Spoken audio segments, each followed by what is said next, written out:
안녕하세요. 오늘은 많은 분들이 관심을 가지시는 주제, 바로 미니멀리즘에 대해 좀 깊이 이야기 나눠보려고 합니다. 저희가 오늘 들여다볼 자료는 미니멀리즘, 소유를 넘어선 기쁨이라는 글인데요. 이 글이 제시하는 관점을 중심으로 한번 파헤쳐볼 예정입니다. 네, 안녕하세요. 흥미로운 주제네요.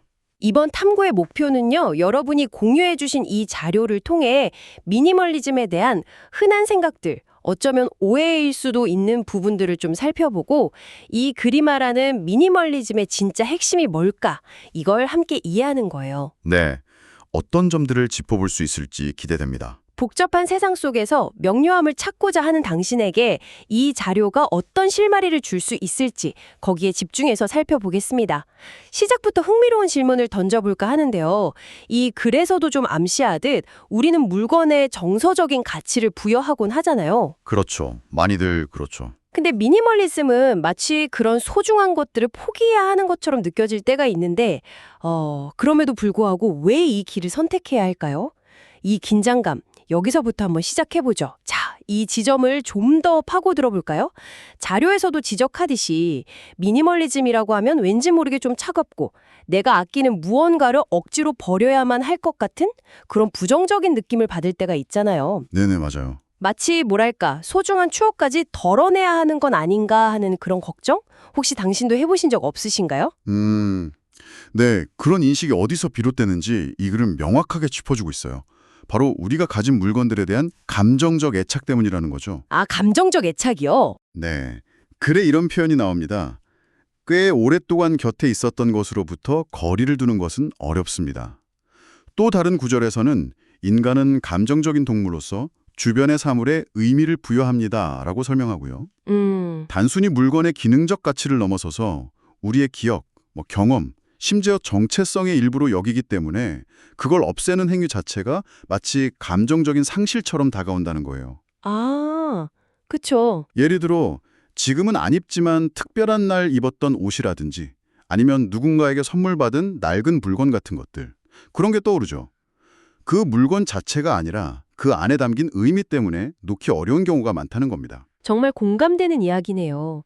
그런 감정적 연결고리가 분명히 존재하죠. 네, 그렇죠. 그런데 바로 이 지점에서 이 글은 아주 흥미로운 반전을 지시합니다. 오, 어떤 거죠? 미니멀리즘이 우리의 감정을 해치거나 무시한다는 생각 자체가 어쩌면 잘못된 전제일 수 있다는 거예요. 아, 잘못된 전제다? 네.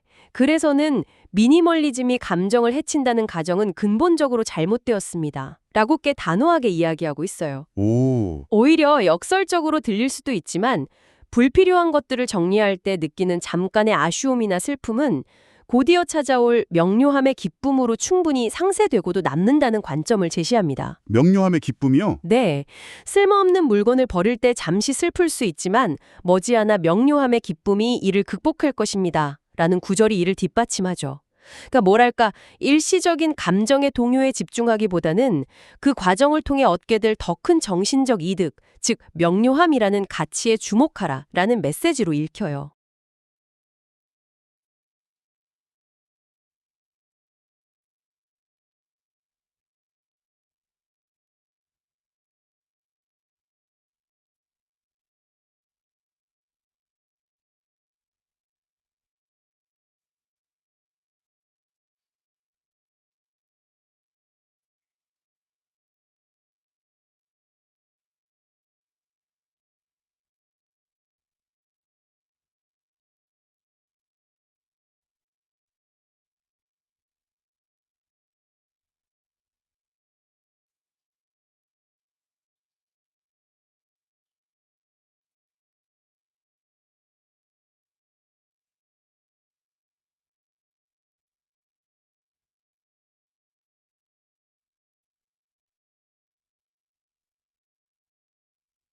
맞아요. 그리고 이 명료함의 기쁨이라는 개념을 좀 더 깊이 들여다볼 필요가 있는데요. 이 글이 정의하는 미니멀리즘은 우리가 흔히 상상하는 막 모든 것을 버리고 수도승처럼 살아가는 그런 극단적인 모습과는 거리가 멀어요. 아, 그런 건 아니군요. 네. 현대사회의 편리함이나 기술을 모두 거부하라는 의미가 아니라는 점을 분명히 하고 있습니다. 핵심 원칙은 오히려 굉장히 실용적이에요. 실용적이요? 네. 미니멀리스트들은 사용하지 않거나 가까운 미래에 사용하지 않을 물건만 제거해야 한다고 주장합니다. 이게 핵심이에요. 아, 사용하지 않거나 가까운 미래에 사용하지 않을 물건. 그렇죠. 모든 물건을 대상으로 하는 게 아니라 현재 활용되지 않는 것에 초점을 맞춘다는 거죠. 여기서 정말 흥미로운 관점 전환이 일어나는데요. 미니멀리즘을 잃는 것이 아니라 오히려 얻는 것으로 재정의하는 시도라고 볼 수 있어요. 얻는 것이라? 네. 불필요한 것들을 덜어냄으로써 정말 중요하고 가치 있는 것들에 집중할 수 있는 시간과 에너지, 그리고 정신적 공간을 확보하는 과정이라는 거죠. 아, 그러니까 사용하지 않는 것에 집중한다는 점이 핵심이군요. 맞습니다. 무조건 버리는 게 아니라 의식적인 선택의 과정이라는 말씀이시네요. 네, 그렇죠. 단순히 물건의 개수를 줄이는 물리적인 행위를 넘어서 내 삶과 주변 환경에 대해 훨씬 더 깊이 생각하고 무엇이 나에게 정말 필요한지를 판단하는 과정이 수반된다는 거군요. 정확합니다. 듣고 보니 훨씬 덜 부담스럽고 오히려 좀 능동적인 행위처럼 느껴지는데요. 네, 그렇게 볼 수 있죠. 그럼 결국 이게 당신, 즉 이 글을 읽는 우리에게 어떤 의미를 가질 수 있을까요? 어쩌면 이건 단순히 집 정리를 잘하는 기술을 배우는 게 아니라 소유와 삶의 방식에 대한 근본적인 질문을 던지는 계기가 될 수도 있겠어요. 바로 그 지점입니다. 이 글의 관점을 우리 삶에 적용해 본다면 미니멀리즘은 일종의 필터링 과정이라고 할 수 있어요. 필터링이요? 네. 끊임없이 우리에게 쏟아지는 정보와 선택지 속에서 길을 잃기 쉬운 현대인들에게 무엇이 본질이고 무엇이 비본질인지를 구분하는 훈련이 될 수 있다는 거죠. 아, 앞서 언급된 명료함의 기쁨은 바로 이 필터링의 결과물이고요. 그렇군요. 더 큰 그림에서 본다면 이 글에서 말하는 미니멀리즘은 자기 자신을 벌하는 행위가 전혀 아니에요. 오히려 정신적 혼란, 즉 머릿속을 복잡하게 만드는 불필요한 생각들과 우리 주변을 어지럽히는 사용하지 않는 물건들로부터 스스로를 해방시키는 도구인 셈이죠. 아, 해방시키는 도구. 네, 물리적인 공간뿐만 아니라 정신적인 여유 공간까지 확보하게 된다는 의미로 해석할 수 있습니다. 한번 생각해 보세요. 주변이 정리되면 마음도 한결 가벼워지고 중요한 일에 더 집중할 수 있게 되는 경험 다들 있지 않으신가요? 네, 있죠. 확실히 그런 경험이 있어요. 이 글은 바로 그 경험의 가치를 강조하고 있는 겁니다. 네, 그 정신적 공간이라는 개념이 와닿네요. 단순히 방이 깨끗해지는 걸 넘어서는 효과가 있다는 거군요. 그렇죠. 그럼 이 사용하지 않는 것을 걸러내는 기준은 뭘까요? 이 글에서는 혹시 구체적인 힌트를 주나요?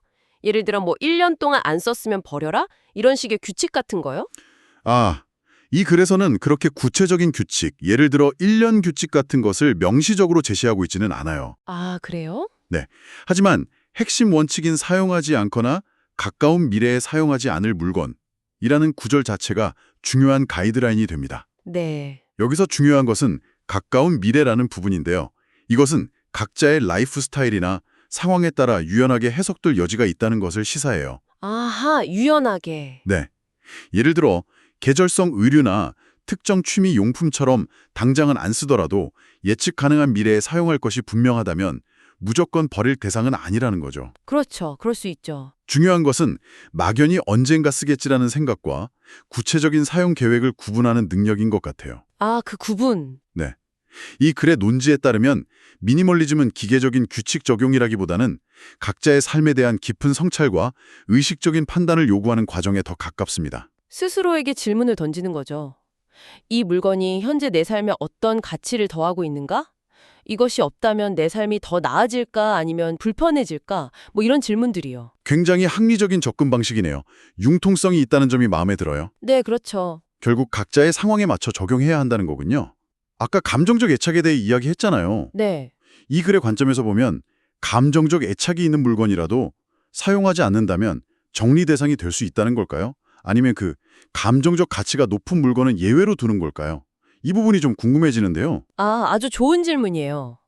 이 글은 감정적 애착 자체를 부정하지는 않습니다. 네. 다만 그 애착이 어디에 뿌리를 두고 있는지를 성찰하도록 유도하는 것 같아요. 송찰이요. 네. 예를 들어 어떤 물건이 정말 소중한 추억을 담고 있고 볼 때마다 긍정적인 감정을 불러일으킨다면 그것은 사용하지 않더라도 충분히 가치 있는 소유물일 수 있겠죠. 여기서 사용의 개념을 물리적인 쓰임새뿐만 아니라 정서적인 기능까지 확장해서 볼 수도 있을 것 같아요. 아, 정서적인 기능까지요? 네. 하지만 만약 그 애착이 뭐랄까 죄책감? 선물 받은 건데 버릴 수 없어. 아니면 의무감, 비싸게 산 건데 아까워?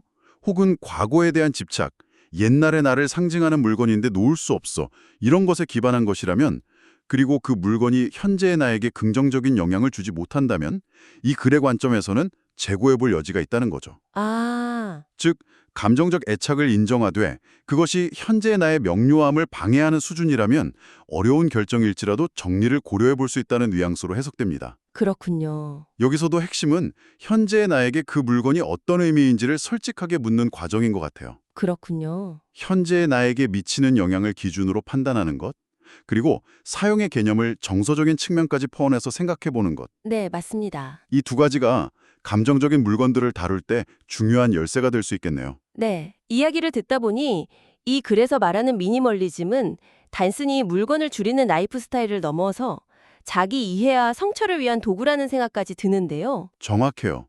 이 글의 저자가 궁극적으로 말하고자 하는 바도 그것이라고 생각합니다. 아, 소유물을 정리하는 행위는 표면적인 것이고 그 과정에서 우리는 자연스럽게 나에게 무엇이 중요한가, 나는 어떤 삶을 살고 싶은가와 같은 본질적인 질문들과 마주하게 된다는 거죠. 네네. 를 더욱 선명하게 드러내줍니다. 아, 이것이 바로 앞서 이야기한 명료함의 기쁨의 더 깊은 차원일 수 있어요. 그렇군요. 더 깊은 차원. 네, 물질적인 가벼움뿐만 아니라 삶의 방향성에 대한 명확성을 얻게 되는 것. 이 글은 미니멀리즘을 통해 그런 상태에 이를 수 있다고 제안하고 있는 셈이죠. 네, 오늘 미니멀리즘, 소유를 넘어선 기쁨이라는 자료를 통해 미니멀리즘에 대한 깊이 있는 이야기를 나눠봤는데요. 정리해보자면 이 글에서 제시하는 미니멀리즘은 고통스러운 희생이나 극단적인 금욕주의가 아니었습니다. 네, 아니었죠? 오히려 정신적 명료함과 삶의 본질에 집중하기 위해 현재 사용하지 않는 것들을 의식적으로 선택하고 덜어내는 과정이라는 관점을 제시했죠. 맞습니다. 물론 오랫동안 함께 해온 물건들에 대한 감정적 애착은 무시할 수 없는 부분이지만 이 글은 그것을 솔직하게 마주하고 성찰할 때 일시적인 아쉬움을 넘어서는 명료함의 기쁨이라는 더 큰 가치를 얻을 수 있다고 강조하고 있습니다. 맞습니다. 오늘 나눈 이야기들을 바탕으로 마지막으로 당신 스스로에게 던져볼 만한 질문을 하나 남겨드리고 싶어요. 네, 어떤 질문일까요? 이 글의 내용을 곱씹어보면서 당신의 삶과 소유물에 대해 한번 깊이 생각해 볼 수 있는 기회가 될 겁니다. 이 논의는 결국 중요한 질문으로 귀결되는데요. 바로 명료함의 기쁨이라는 개념과 연결해서 당신은 스스로에게 진정으로 소중하고 긍정적인 감정을 불러일으키는 물건과 그저 익숙함이나 다른 이유로 붙들고 있지만 실제로는 사용하지 않거나 오히려 부담이 되는 잡동사니를 어떻게 구분하고 계신가요? 아, 어떻게 구분하고 있을까? 잠시 시간을 내어 당신의 공간을 둘러보세요. 각각의 물건들이 당신의 현재에 어떤 의미를 가지고 있는지, 그리고 그것이 당신이 추구하는 명료함에 기여하는지 아니면 방해가 되는지 한번 조용히 성찰해 보는 건 어떨까요? 네, 그 답은 오직 당신만이 찾을 수 있을 겁니다. 미니멀리즘에 대한 이 흥미로운 관점을 함께 탐구해 주신 여러분께 감사드립니다. 당신의 생각 정리에 조금이나마 도움이 되었기를 바랍니다.